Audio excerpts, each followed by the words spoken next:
Guys, सबसे पहले मैं ये बता देती हूँ कि वीडियो बहुत दिनों से अप्रॉक्स 2 महीनों से नहीं आई है और आगे भी मैं थोड़ा इनकंसिस्टेंट रहूंगी वीडियोस डालने में, क्योंकि मेरे एग्जाम्स चल रहे हैं ना।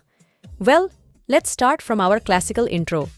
नमस्कार दोस्तों, आज हम बात करने वाले हैं टेक्नोलॉजी की दुनिया के सबसे चर्चित विषयों में से एक के बारे में, दैट इज मेटावर्स। कल्पना कीजिए, एक ऐसी दुनिया जहां आप घूम सकते हैं, बातचीत कर सकते हैं, खेल सकते हैं, यहाँ तक कि चीजें खरीद सकते हैं, वो भी अपने घर बैठे। तो वो दुनिया कैसी होगी? ये दुनिया होगी मेटावर्स की। इसे एक तरह से इंटरनेट का अगला बड़ा रूप माना जा रहा है। मेटावर्स में आपका अपना अवतार होगा जो आपकी डिजिटल पहचान होगा। इस अवतार के जरिए आप मेटावर्स की दुनिया में घूम सकेंगे और तरह तरह के एक्सपीरियंस कर सकेंगे। फिलहाल मेटावर्स अपने शुरुआती दौर में है। अभी तक कोई एक बड़ा और परिपूर्ण मेटावर्स अस्तित्व में नहीं आया है, लेकिन फेसबुक, माइक्रोसॉफ्ट, एपिक गेम्स जैसी बड़ी कंपनियां मेटावर्स टेक्नोलॉजी को विकसित करने में भारी निवेश कर रही हैं। हो सकता है कि भविष्य में हम ऑफिस जाने के बजाय मेटावर्स में वर्चुअल मीटिंग्स कर पाएं।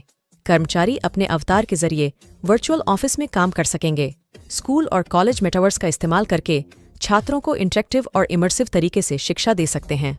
ऐतिहासिक स्थलों या विज्ञान के प्रयोगों को वर्चुअल रियलिटी के जरिए मेटावर्स में लाया जा सकता है। एंटरटेनमेंट के क्षेत्र में भी मेटावर्स में कॉन्सर्ट, गेमिंग और सोशल इवेंट्स का आयोजन किया जा सकता है। मेटावर्स के विकास में कई चुनौतियां भी हैं। उदाहरण के लिए, मेटावर्स के लिए हाई स्पीड इंटरनेट कनेक्शन की जरूरत होगी। साथ ही डिजिटल सुरक्षा और यूजर्स की प्राइवेसी को भी बनाए रखना होगा। मेटावर्स न सिर्फ हमारे काम करने और सीखने के तरीके को बदल सकता है, बल्कि यह अर्थव्यवस्था को भी काफी प्रभावित कर सकता है। मेटावर्स में एक नई तरह की डिजिटल अर्थव्यवस्था विकसित हो सकती है। वर्चुअल सामानों का लेन देन होगा, साथ ही वर्चुअल जमीन और संपत्ति भी खरीदी और बेची जा सकती है। मेटावर्स टेक्नोलॉजी को इस्तेमाल करने के लिए अच्छे हार्डवेयर और हाई स्पीड इंटरनेट की जरूरत होगी। हो सकता है कि शुरुआत में मेटावर्स का इस्तेमाल करने की क्षमता कुछ खास लोगों तक ही सीमित रहे, लेकिन टेक्नोलॉजी के निरंतर विकास के साथ उम्मीद है कि भविष्य में मेटावर्स सभी के लिए सुलभ हो जाएगा। भारत में अभी टेक्नोलॉजी का बुनियादी ढांचा विकासशील अवस्था में है। हालांकि भारत सरकार डिजिटल इंडिया अभियान के तहत इंटरनेट कनेक्टिविटी को बढ़ाने पर काफी जोर दे रही है।